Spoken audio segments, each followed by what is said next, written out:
मित्रांनो, सीईटी सेलने 3 year CET आणि 5 इयर सीईटीच्या विद्यार्थ्यांसाठी कॅप ॲप्लिकेशन फॉर्मची डेट 1 दिवसाने वाढवलेली आहे. आजच्या या व्हिडिओमध्ये आपण आतापर्यंत किती कॉलेजेस अप्रूव्ह झालेले आहेत, तसेच कॅप राऊंड 1 मध्ये फ्रीज आणि बेटरमेंटचे नियम काय असतील, तसेच कॅप राऊंड 2 मध्ये हा ऑप्शन फॉर्म आपण एडिट करू शकतो का, या सर्व गोष्टी आपण आजच्या या व्हिडिओमध्ये डिस्कस करणार आहोत. मित्रांनो, 3 इयर आणि 5 इयर LLB फर्स्ट इयरच्या विद्यार्थ्यांसाठी असणारे फर्स्ट सेमिस्टरची लाईव्ह बॅच ग्लोबल ऑनलाईन मध्ये 15 ऑगस्ट पासून सुरू होत आहे. या बॅच मध्ये तुम्हाला तुमच्या कॉलेजच्या सर्व सब्जेक्ट्स वरती लाईव्ह लेक्चर्स दिले जाणार आहेत. सोबतच इथे रेकॉर्डेड लेक्चर सुद्धा अवेलेबल असतील. तसेच वीकली डाऊट क्लिअरिंग सेशन्स, परीक्षेपूर्वी असणारे रिव्हिजन लेक्चर्स, ज्याच्यामध्ये तुम्हाला PYQs च्या माध्यमातून परीक्षेसाठी रेडी केलं जाणार आहे. आणि तसेच विद्यार्थी मित्रांनो, परीक्षेच्या प्रिपरेशनसाठी मराठी आणि इंग्रजी अशा दोन्ही माध्यमामध्ये या बॅच मध्ये तुम्हाला नोट्स अवेलेबल असणार आहेत. तर ही बॅच इव्हिनिंग सेशन मध्ये घेतली जाणार आहे. त्यामुळे दिलेल्या नंबर्स वरती आजच कॉन्टॅक्ट करा आणि 15 ऑगस्ट पूर्वी ही बॅच जॉईन करून आपलं फर्स्ट सेमिस्टरचं प्रिपरेशन सुरू करा. तर विद्यार्थी मित्रांनो, सुरुवातीलाच इथे अनाउन्समेंट मध्ये आपल्याला दिसत आहे की CAP round 1 option form filling for LLB 3 years and 5 years has been extended till 12 August 2026. म्हणजे 12 ऑगस्ट पर्यंत सीईटी सेलने कॅप ऑप्शन फॉर्मची डेट आता एक्सटेंड केलेली आहे. म्हणजे अजून जे कॉलेजेस नवीन अप्रूव्ह होतील ते कॉलेजेस तुम्हाला आज इथे ऍड करता येतील. आता ज्या विद्यार्थ्यांनी ऑलरेडी फॉर्म सबमिट केलेला आहे, असे विद्यार्थी हा ऑप्शन फॉर्म अनलॉक करू शकतात आणि अनलॉक केल्यानंतर नवीन कॉलेजेस इथे ऍड करू शकतात. इथे 5 इयर सीईटीच्या बाबतीत आपण जर पाहिलं तर टोटल 116 कॉलेजेस आतापर्यंत अप्रूव्ह झालेले आहेत आणि 3 इयर सीईटी मधून 163 कॉलेजेस आतापर्यंत अप्रूव्ड आहेत. तर तुमचंही कॉलेज इथं अप्रूव्ह झालं असेल किंवा आज संध्याकाळपर्यंत जर तुमचं कॉलेज अप्रूव्ह झालं तर नक्कीच तुम्ही तुमच्या ऑप्शन फॉर्ममध्ये ते कॉलेज ऍड करू शकता आणि ऑप्शन फॉर्म सबमिट करू शकता.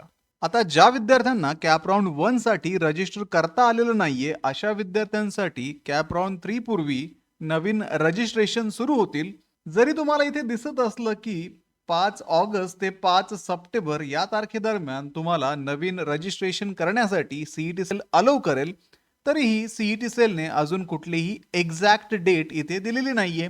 त्यामुळे जोपर्यंत सीईटी सेलकडनं नवीन रजिस्ट्रेशनसाठी नोटिफिकेशन येत नाही, तोपर्यंत नवीन रजिस्ट्रेशन सीईटी सेलकडनं सुरू होणार नाहीयेत. आता जनरली ज्या वेळेस कॅप राऊंड 2 चे ऍडमिशन कंप्लीट होतात, कॅप राऊंड 2 ची जी इन्स्टिट्यूट वाईज लिस्ट आहे ती सीईटीच्या पोर्टलवरती अपलोड होते. त्यानंतरच कॅप राऊंड 3 साठी असणारे जे रजिस्ट्रेशन्स आहेत ते सुरू होतात.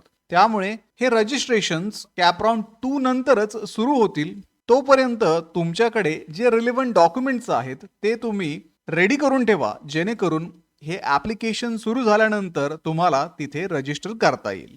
आता पुढची महत्वाची गोष्ट म्हणजे कॅप राऊंड 1 मध्ये असणारे जे फ्रीज, ऑटो फ्रीज आणि बेटरमेंटचे रूल आहेत ते सुद्धा तुम्हाला माहिती असणं गरजेचं आहे. त्यासाठी सीईटी सेलने एक सेपरेट नोटिफिकेशन 7 ऑगस्टच्या सर्क्युलरमध्ये जारी केलं होतं.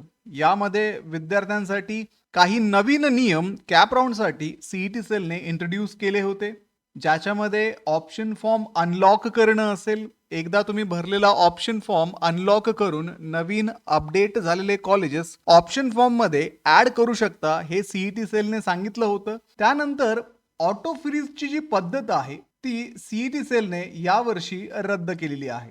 इथे स्पष्ट दिलेलं आहे ऑटो फ्रीज पद्धत रद्द. तर हे ऑटो फ्रीज मागच्या वर्षी कॅप राऊंड मध्ये लॉ सीईटीच्या विद्यार्थ्यांसाठी होतं, ज्याच्यामध्ये जे कॉलेज तुम्ही फर्स्ट प्रेफरन्सला टाकणार ते कॉलेज ऑटो फ्रीज होत होतं. म्हणजे जर तुम्ही GLC मुंबई हे 1 नंबरला कॉलेज टाकलं आणि त्यानंतर जर तुम्हाला ते कॉलेज अलॉट झालं तर तिथे तुम्हाला ऍडमिशन घेणं कंपल्सरी होतं आणि त्यानंतर तुम्ही कॅप राऊंडच्या प्रोसेसमधून बाहेर पडत होता. आता ही जी ऑटो फ्रीज पद्धत आहे ती सीईटी सेलने रद्द केलेली आहे. त्यामुळे तुम्ही पहिला प्रेफरन्स कुठल्याही कॉलेजला दिला आणि जरी ते कॉलेज तुम्हाला अलॉट झालं तर तुम्हाला तिथे ऍडमिशन घेणं कंपल्सरी नसणार आहे. त्यानंतर सीईटी सेलने फ्रीज पर्यायाविषयी सांगितलं होतं. तर यामध्ये ज्यावेळेस तुम्हाला कॉलेजचं अलॉटमेंट होतं, ज्यावेळेस कॅप राऊंड 1 मध्ये तुम्हाला एखादं कॉलेज मिळतं, त्यावेळेस तुम्हाला जर त्या कॉलेजला ऍडमिशन घ्यायचं असेल तर 1,000 रुपये सीट ऍक्सेप्टन्स फी भरून तुम्ही ते कॉलेज फ्रीज करू शकता आणि पुढच्या स्टेजमध्ये सीईटी सेलने दिलेल्या तारखेमध्ये तिथे जाऊन ऍडमिशन कन्फर्म करू शकता. म्हणजे एकदा की तुम्ही तिथे ऍडमिशन कन्फर्म केलं त्यावेळेस तुम्ही सीईटीच्या कॅप राऊंडच्या प्रोसेसमधून बाहेर पडता आणि तुमचं ऍडमिशन तिथे कंटिन्यू होतं. पुढचा पर्याय कॅप राऊंड 1 मध्ये बेटरमेंटचा असेल. आता या फ्रीज आणि बेटरमेंट मध्ये बऱ्याचशा विद्यार्थ्यांना कन्फ्युजन आहे.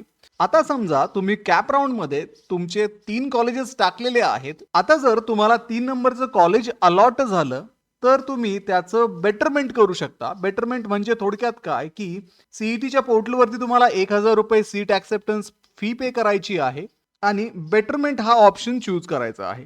तुम्ही एकदा की बेटरमेंट हा ऑप्शन चूज केला त्यावेळेस तुम्ही सेकंड राऊंड मध्ये शिफ्ट होता आणि सेकंड राऊंड मध्ये तुम्हाला तुमच्या प्रेफरन्स मधून 1 किंवा 2 नंबरचं कॉलेज अलॉट होण्याचे चान्सेस वाढतात. आता इथे ज्यावेळेस तुम्ही बेटरमेंटचा ऑप्शन चूज कराल त्यावेळेस 3 नंबरच्या खालचे जे कॉलेजेस असतील 4, 5, 6 हे कॉलेजेस तुम्हाला अलॉट होणार नाही. जर शक्यता असेल तर 1, 2 किंवा 3 नंबरचंच कॉलेज तुम्हाला परत अलॉट केलं जाईल. आता जर तुम्हाला 2 नंबरचं कॉलेज सेकंड राऊंड मध्ये अलॉट केलं त्यावेळेस 3 नंबरचं जे कॉलेज आहे त्यामध्ये असणारं तुमचं सीट कॅन्सल होतं आणि तुम्हाला 2 नंबरचं कॉलेज मिळतं. आता या ठिकाणी तुम्हाला इथे 2 नंबरच्या कॉलेजमध्ये ऍडमिशन घ्यायचं असेल तर ते तुम्ही फ्रीज करून कॉलेजवरती रिपोर्ट करून ऍडमिशन घेऊ शकता. आणि जर तुम्हाला सेकंड राऊंड मध्ये सुद्धा बेटरमेंटसाठी थांबायचं असेल तर तुम्हाला परत बेटरमेंट ऑप्शन सिलेक्ट करून कॅप राऊंडची प्रोसेस कंटिन्यू करता येते. आता बऱ्याचशा विद्यार्थ्यांचं हे कन्फ्युजन आहे की जर सेकंड राऊंड मध्ये त्यांना 1 किंवा 2 नंबरचं कॉलेज अलॉट झालं नाही तर ते 3 नंबरचं कॉलेज रिटेन करू शकता का? तर या केसमध्ये जर तुम्हाला 1 किंवा 2 नंबरचं कॉलेज अलॉट झालं नाही तर 3 नंबरचं कॉलेज तुम्ही कंटिन्यू करू शकता आणि तिथे तुमचं ऍडमिशन तुम्ही घेऊ शकता. आणि यावर्षी सीईटी सेलने हा बेटरमेंटचा ऑप्शन कॅप राऊंड 2 मध्ये सुद्धा ठेवलेला आहे. म्हणजे जर तुम्हाला कॅप राऊंड 2 मध्ये पाहिजे ते कॉलेज मिळालं नाही तर कॅप राऊंड 2 नंतर तुम्ही कंटिन्यू करून कॅप राऊंड 3 साठी सुद्धा ते कॉलेज बेटरमेंटसाठी ठेवू शकता. आणि जर कॅप राऊंड 3 मध्ये तुम्हाला बेटर कॉलेज मिळालं नाही तर तुम्हाला बेटरमेंट केलेलं कॉलेज जे आहे ते रिटेन करता येतं आणि तिथे ऍडमिशन घेता येतं. त्यानंतर विद्यार्थी मित्रांनो थर्ड राऊंड नंतर जे तुम्हाला अलॉटमेंट मिळेल हे अलॉटमेंट फायनल राहील. तुम्हाला कुठल्याही प्रकारचं बेटरमेंट तिसऱ्या राऊंड नंतर चौथ्या राऊंडसाठी करता येणार नाही.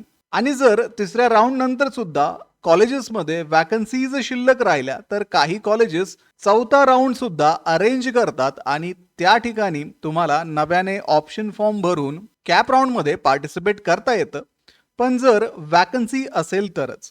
मग हे सगळं झाल्यानंतर शेवटी इन्स्टिट्यूट लेवल राऊंड होतो ज्यामध्ये मॅनेजमेंट कोटामधून विद्यार्थ्यांना ऍडमिशन दिले जातात. तर ही प्रोसेस जी आहे ती कॅप राऊंड 3 नंतर सुरू होते आणि तिथे मग तुम्हाला डोनेशन भरून ऍडमिशन मिळतं. तर एकंदर अशा पद्धतीने हे कॅप राऊंड मध्ये असणारे नियम असतील हे नियम फॉलो करून तुम्हाला नक्कीच बेस्ट पॉसिबल कॉलेज मिळणार आहे. आणि जर तुमचं कॉलेज आत्ता कॅप राऊंडच्या प्रोसेसमध्ये नसेल, अप्रूव्ड नसेल तर सेकंड आणि थर्ड राऊंड पूर्वी तुम्हाला तुमचे ऑप्शन फॉर्म सुद्धा एडिट करता येणार आहेत.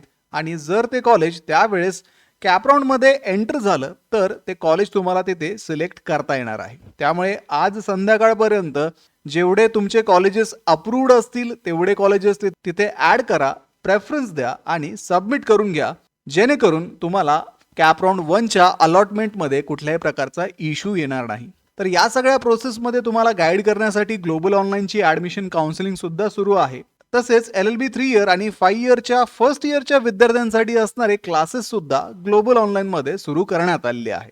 तर या क्लासेसची पहिली बॅच ही 15 ऑगस्ट पासून सुरू होत आहे. या बॅचमध्ये तुम्हाला तुमच्या कॉलेजच्या सर्व सब्जेक्ट्सवरती लाईव्ह लेक्चर्स दिले जाणार आहेत. सोबतच इथे रेकॉर्डेड लेक्चर सुद्धा अवेलेबल असतील. तसेच वीकली डाऊट क्लिअरिंग सेशन्स, परीक्षेपूर्वी असणारे रिव्हिजन लेक्चर्स ज्याच्यामध्ये तुम्हाला पीवायक्यूजच्या माध्यमातून परीक्षेसाठी रेडी केलं जाणार आहे. आणि तसेच विद्यार्थी मित्रांनो, परीक्षेच्या प्रिपरेशनसाठी मराठी आणि इंग्रजी अशा दोन्ही माध्यमामध्ये या बॅच मध्ये तुम्हाला नोट्स अवेलेबल असणार आहेत. तर ही बॅच इव्हिनिंग सेशन मध्ये घेतली जाणार आहे. त्यामुळे दिलेल्या नंबर्स वरती आजच कॉन्टॅक्ट करा आणि 15 ऑगस्ट पूर्वी ही बॅच जॉईन करून आपलं फर्स्ट सेमिस्टरचं प्रिपरेशन सुरू करा. तर व्हिडिओला लाईक करा, तुमच्या मित्रांना हा व्हिडिओ शेअर करा. ग्लोबल ऑनलाईनला आत्ताच सबस्क्राईब करून ठेवा. भेटूया पुढच्या व्हिडिओमध्ये. थँक्यू.